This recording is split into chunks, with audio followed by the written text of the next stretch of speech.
Fala pessoal, tudo bem? Sejam muito bem-vindos aqui ao nosso canal e nesse vídeo de hoje eu quero comentar sobre o Atlético Mineiro.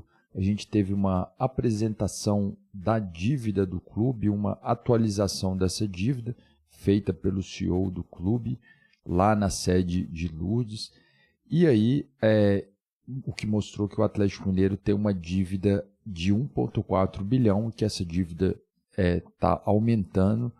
E a previsão era de que fosse quitada até 2026 pelo atual mandatário, pelo atual dono da SAF, mas parece que esse plano não vai dar certo, que a coisa vai demorar mais aí para quitar essa dívida do Atlético Mineiro. Vamos conversar um pouquinho sobre isso nesse vídeo de hoje, mas antes disso, se você gosta desse tipo de conteúdo, se inscreva aqui no nosso canal, deixe o seu like, que isso ajuda bastante aqui no nosso trabalho.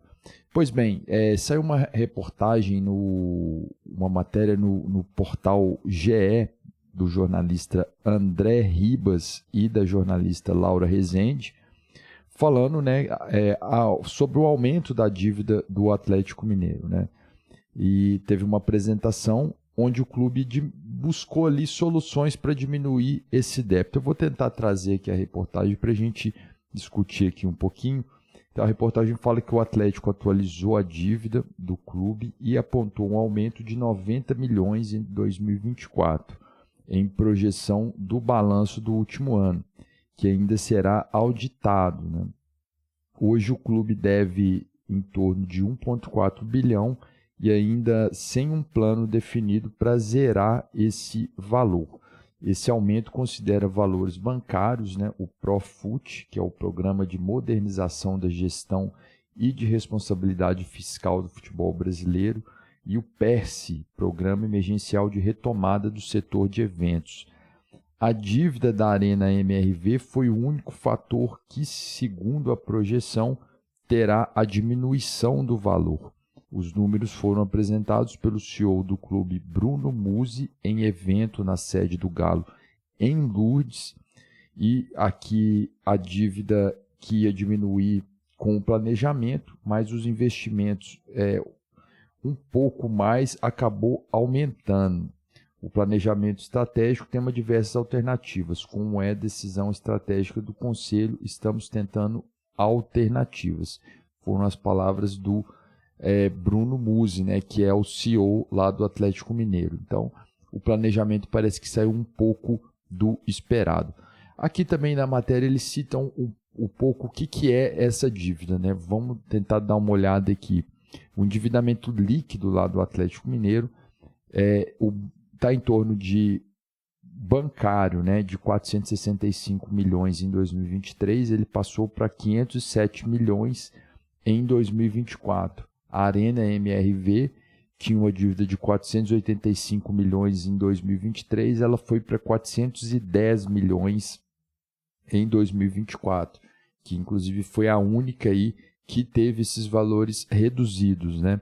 O Profut e o PES saiu de 323 milhões em 2023 para 354 milhões em 2023. E aí as contas a pagar, né, diz respeito a jogadores, parcelas que vão ser pagas ainda para esses atletas, né, ela saiu de 36 milhões para 129 milhões em 2024. Somando aí tudo, né, o total da dívida do Atlético gira em torno de 1,4 bilhão, que seria, né, de 1,3 bilhão em 2023, passou para 1,4 bilhão. No primeiro planejamento, o Atlético tinha a ideia de como equacionar essa dívida até 2026, o que não será possível. Recentemente, um dos proprietários da SAF, o Rubem Menin, aumentou o prazo para 2028. Contudo, hoje o clube não tem uma data limite e nenhum caminho certo para isso. A ideia é começar a diminuir a partir de 2028, mas ainda sem uma definição se será com novos aportes, patrocinadores ou outro tipo de investimento. Dessa forma, as alterações do prazo de rota apontam uma falha de planejamento em relação à dívida. O aumento de 2023 para cá, segundo a projeção, acontece por um maior investimento em contratações feitos na janela do meio passado. Essa projeção é a projeção lá apresentada pelo CEO do Atlético. A maior valorização do elenco e ativos. Segundo aqui a projeção do CEO do Atlético, o elenco tem se valorizado ao passar dos anos. Segundo a projeção, o clube, o cálculo é feito, né, com auxílio do SIGA, né, que é um centro de informação do Galo, e outras métricas, né? Então, de acordo com a projeção deles, o elenco em 2019 era de 270 milhões de reais e agora em 2024 o elenco vale 838 milhões de reais. E aí ele teve um aumento aí de 568 milhões. Bom, a gente vê aí que realmente é uma dívida alta, a dívida do Atlético Mineiro. Isso a gente está acompanhando aí, né, as negociações de mercado. A gente vê que, comparando com o principal rival, que é o Cruzeiro, as contratações do Atlético ficaram bem aquém, né? Eles venderam lá o Paulinho, que era um grande nome, e trouxeram, né, de troco ali do Paulinho o Gabriel Menino. Então, basicamente, foi essa a negociação, né? Teve lá o técnico que foi contratado, o Cuca, mas de fato assim não teve grandes mudanças. Daí a gente vê, né, pensa na questão do planejamento do clube, né? Será que é profissional essa forma como que estão fazendo? Pelo menos assim, todos lá que estão trabalhando, né, se dizem muito profissionais e tudo mais.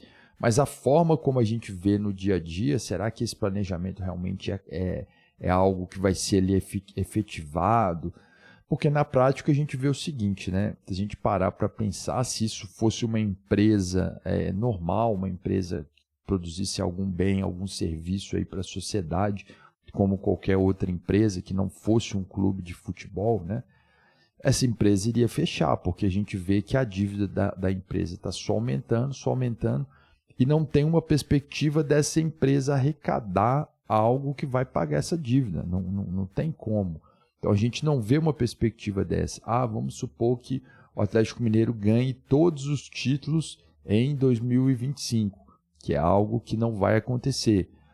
Mesmo com a receita de ganhar todos esses títulos, a gente sabe que isso a conta não vai fechar, não vai ser paga essa dívida.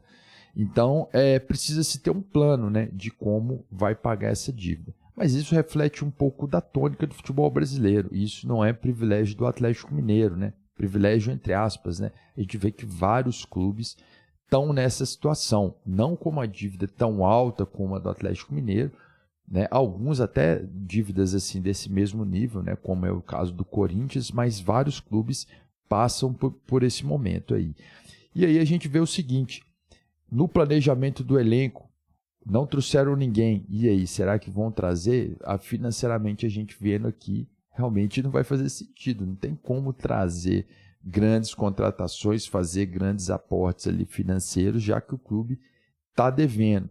Mas no futebol a gente nunca entende. Você vê, por exemplo, o caso lá do Santos, que também tem uma situação fiscal que não é das melhores, das mais saudáveis possíveis, e está fazendo grandes contratações, assim, entre aspas, né, grandes contratações, tentando trazer grandes nomes, altos valores aí, né? A gente viu noticiar no começo do ano uma negociação com o Tassiano, que era do Bahia, de valores muito altos, depois o Thiago Maia, que parece que a negociação não veio, mas enfim, altos valores, e a gente vendo aí o Atlético Mineiro, a situação, ainda não contratou, e provavelmente não sei o que vai virar aí esse elenco, né? Se realmente vão trazer mais nomes ou não. A gente pensar nesse dado aí da valorização do elenco, né? Se comparar nos últimos anos, realmente o Atlético Mineiro tem um elenco muito bom. Mas algo que eu queria também trazer aqui nesse vídeo é o seguinte: a gente viu que o Milito, ano passado, foi um cara muito criticado, por principalmente não ter conseguido conquistar lá os títulos lá da Copa do Brasil e da Libertadores, que ele chegou na final. Mas será que não poderia continuar ali com o trabalho dele? Será que não foi precipitada essa demissão ali do Milito? Porque quando você gera uma demissão de um treinador, existe uma multa de rescisão, existe um preço para se contratar um novo treinador, um desgaste ali de você ter que negociar novamente ali com outro treinador.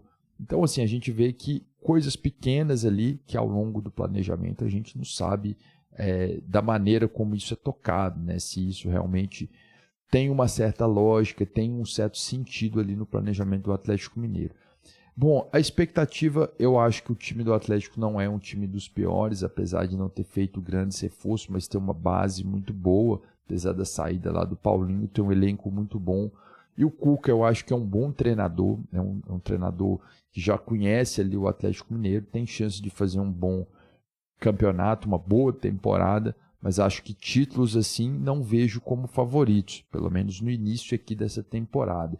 E além do mais, vai ter uma briga muito grande com o Cruzeiro lá no Campeonato Mineiro. O Atlético Mineiro é pentacampeão e para conseguir segurar mais um título aí, vai ser uma briga grande com o Cruzeiro, que se reforçou muito.